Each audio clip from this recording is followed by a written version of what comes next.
Doesn't mean that Hillary would have been a good choice No. either. She was a terrible choice. She's a corrupt politician, one of the most unlikable people that's ever run for office. They were trying to get people to be supporting her just because she's a woman. This is going to be her history. Women, ladies, I stand with her. So there's all these women that have this blind allegiance towards this career politician, completely full of shit. She's been full of shit forever. But meanwhile, just a puppet of banks, and those people make shit piles of money from speeches, and there's major problems with the Clinton Foundation. It's not even around anymore. It's a dark, dark, dark legion. And meanwhile, she's doing all this Me Too talk. Her husband's a goddamn predator. Yeah. He's been a predator forever. Yeah. She said that Monica Lewinsky was a grown woman and it wasn't an abuse of power. Get the fuck out How of here. old is Monica? She was 20. Hillary Clinton tried to polish her legacy, but Joe Rogan stormed in swinging a verbal wrecking ball with zero tolerance for her revisionist games.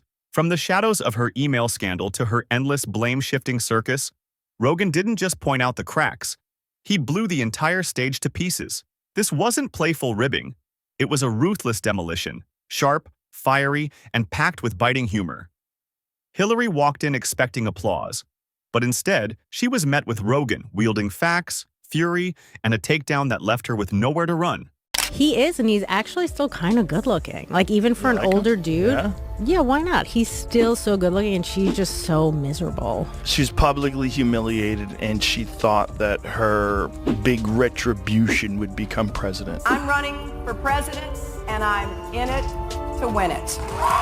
You know, become president. Sure. And then that would be it. All water under the bridge. I'm a strong woman. I'm running this country. And then America was like... Somehow, Hillary Clinton still struts through scandal after scandal like she's gliding down a red carpet. Heels sharp, grin plastered on, and a trail of deleted emails fluttering behind her like confetti from a rigged parade.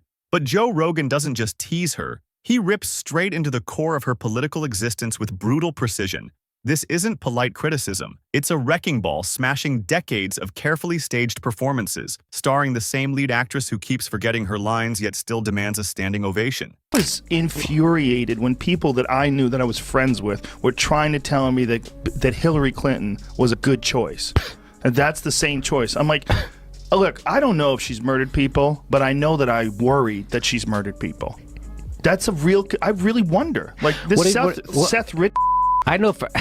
First of all, just leave. You don't even need to go there. You know, there's so many other things. There's so many other things that we know for a fact. The Clinton Foundation, for instance. So, the Iraq. If you're enjoying this video, make sure to subscribe and hit that bell for more fireworks. Rogan dives straight into Hillary's endless habit of reinvention. The woman has rebranded herself more times than a failing startup, begging for investors. One moment, she's parading as a champion of women's rights. The next, she's pocketing checks from regimes where women barely have any rights at all. She struts around as a feminist icon while flipping her foreign policy stance in the same breath. If hypocrisy had a LinkedIn profile, Hillary's page would rank #1, fully endorsed by irony, contradiction, and shameless reinvention. Yeah, she really did say that. Yeah, she really did say that after she just got done Gaddafi and then laughed about it. We came, we saw, he died. We came, we saw, he died. The fact that any human being would ever do that. By the way he died, that's some dark... Joe wastes no time laying down the brutal truth. Hillary's entire career has been one long audition for a role America never wanted her to play. It's like the public sat through the pilot episode, trashed it in reviews, canceled the show, and yet she still shows up at the awards ceremony demanding trophies. Her persistence, recycling the same worn-out script again and again, teeters between sheer determination and absolute delusion. In reality, it's both.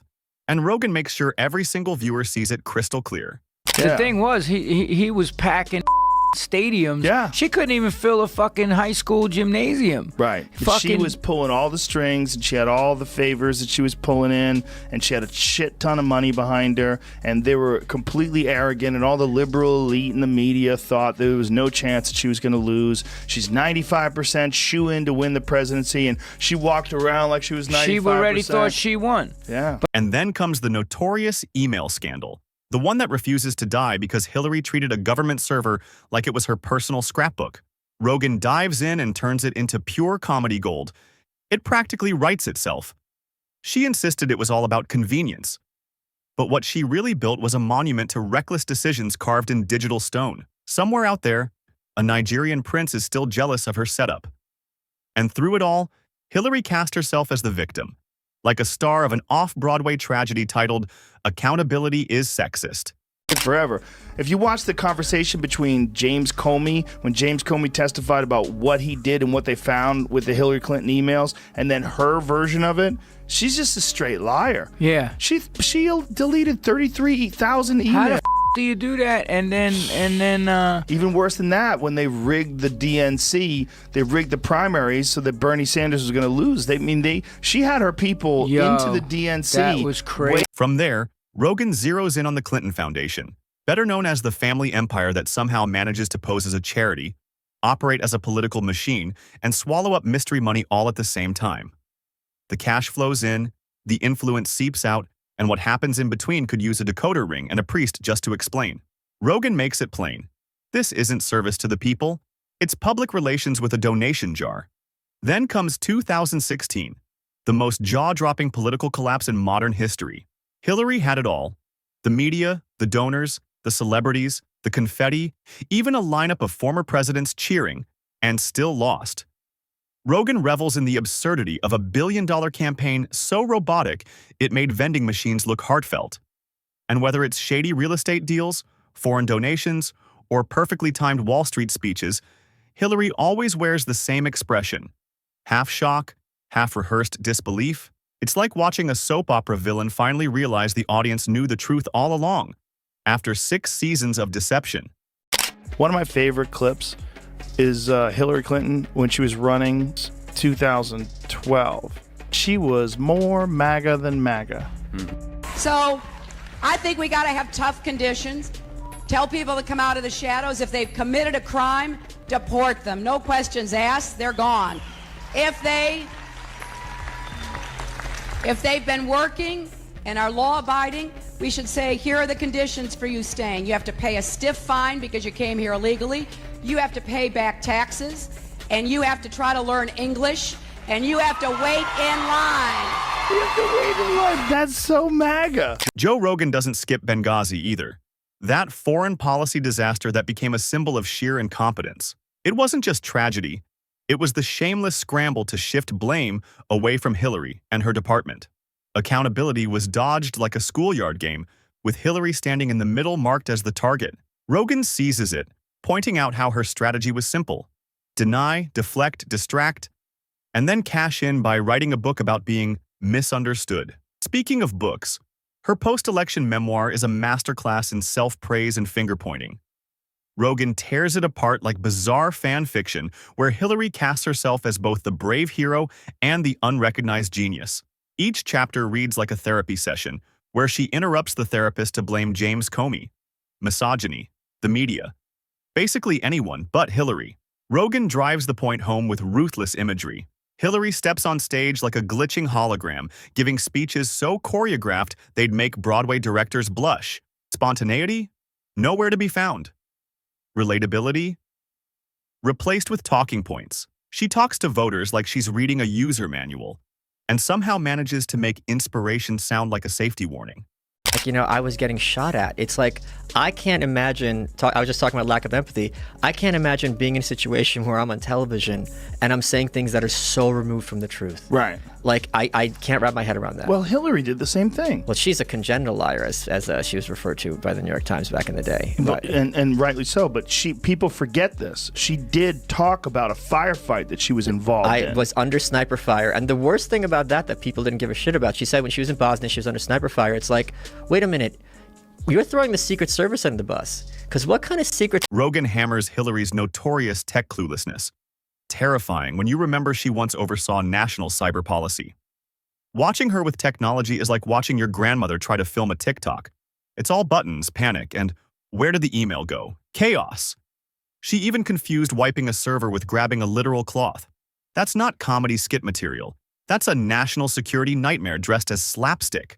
Then comes her self-crowned status as the face of progress. Hillary struts as though she invented feminism, equality, and political brilliance. Yet her record is a laundry list of flip-flops, compromises, and alliances of convenience. Rogan tears it down, picking apart her habit of backing policies that hurt the very people she later claimed to protect. He digs into her weaponized marriage, showing how she leaned on it when useful, defended it when indefensible, and spun it like a bargain bin romance novel ghost-written by denial. Hillary played every role: the loyal wife, the fierce independent, the cold strategist, depending on the audience and the moment. The Clintons weren't just a couple. They were a scandal-drenched brand with more spin cycles than a washing machine in Meltdown. Yet Hillary still has a way of turning every disaster into a victory lap. Failed policies? She calls them lessons. Harsh criticism? She spins it as proof of brilliance. She can stumble over her own story and still declare it progress. Hillary is the only figure who can cry victimhood and boast leadership at the same time, all while locking eyes with a camera and a lobbyist simultaneously. And she just basically did a double talk around that. But she's got a lot of whoppers in her name. She said she was named after Edmund Hillary, even though he climbed Mount Everest after she was born. So she's amazing. I love that woman. I love her so much. She's the funniest person on earth. She's a scary lady. She's like a slinky. She's always falling down the stairs. Ah! Yeah, she's the human slinky. How dare you? Yeah. It's an odd duck. It's one of those things where women want a woman to be president so bad. They want one for the team so bad. And then there's so many people from the left that think she has the best chance of. Then comes Hillary's social media game. Less millennial savvy and more awkward intern energy coated in smug superiority. Rogan doesn't hold back. Watching Hillary tweet is like witnessing a car crash into a thesaurus in slow motion. Every post straining to sound relevant, but landing like a PTA newsletter pretending to be edgy. Her hashtags feel forced. Her memes are fossils.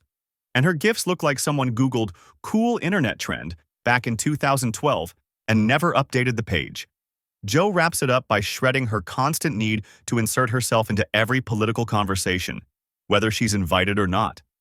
She's the unskippable ad of American politics, always present, always smiling, always selling herself as the cure to problems she helped create. Whether it's 2024, 2028, or the end of time, Hillary will find a camera, tilt her head just right, and claim she warned us all along.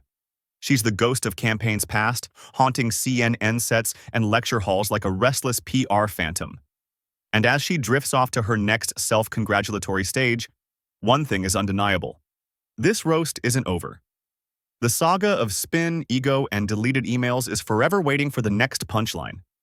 One of the things I always point out, like, people want to talk progressive. You want to talk, being left wing, and she didn't even believe in gay marriage until 2013. The best part was she was on NPR, which is this far right fringe organization, right? NPR, Terry Gross. And Terry Gross says, you used to be against gay marriage. Your husband passed DOMA, which made it a federal law that gay marriage won't be recognized by the federal government. And you changed your position. Like, how did that happen? Was it because Americans became... Hillary's like, well, America changed their point of view. She goes, no, I understand Americans changed their point of view. What was your mental process? And she goes, no, Terry, you're saying that I changed my mind for political purposes, and that's not true. And she starts yelling at her, and it's like, holy shit, you're on NPR and you think they're too right-wing for you because they're calling you out on your bullshit, you fucking loon. And just when it seems Hillary's saga couldn't get more absurd, along comes her post-2016 reinvention tour, a full-blown masterclass in political cosplay. One week she's a podcast host, the next she's teaching a masterclass, and suddenly she's the self-proclaimed oracle of democracy. It's like watching someone flunk the final exam, only to show up the next day demanding to teach the class. She's relentless in her mission to rewrite her legacy with glitter and spin, betting that the public's memory is shorter than a goldfish on caffeine. Rogan doesn't even need to shift tone to slice through the delusion. While Hillary markets herself as the grand comeback queen, he calls out the circus from a mile away. And then comes the audacity, branding herself as the last barrier against tyranny, all after losing to a man who delivered campaign speeches like a sitcom uncle ranting over Thanksgiving dinner. Hillary Clinton has a very weird and I think shitty marriage. I don't think she has a husband who is in love with her or faithful to her. And I think I can't really blame him because she seems to have accepted this behavior since the inception of their marriage. And so past his prologue, you're going to get what you tolerate. What you permit, you promote. She spent all of her daughter's upbringing away, at work. Joe didn't just roast Hillary's failures. He exposed how painfully tone-deaf her so-called legacy tour had become. It was like watching the Titanic sink all over again, Except this time the captain blamed the iceberg on Russian interference. She reemerged not wiser, not humbler, but somehow louder, like someone crashing a funeral with karaoke. And then the cherry on top, her obsession with staying relevant. For someone who lost, she works overtime reminding everyone she almost won. She's got more hot takes than victories, and each one ages worse than milk in the sun. While the political world moves forward, or at least pretends to, Hillary clings to reruns of her greatest failures. So when Rogan launched his verbal grenade, he barely needed theatrics. The facts alone were punchlines. The contradictions wrote themselves. Hillary's career now feels like a group project where one person insists they carried the team while everyone else rolls their eyes. And with Rogan's demolition, the Clinton reboot didn't just flop, it crashed spectacularly. No update, no recovery, just the dreaded blue screen of political death. And the wildest twist? This saga isn't ending, it's only just beginning.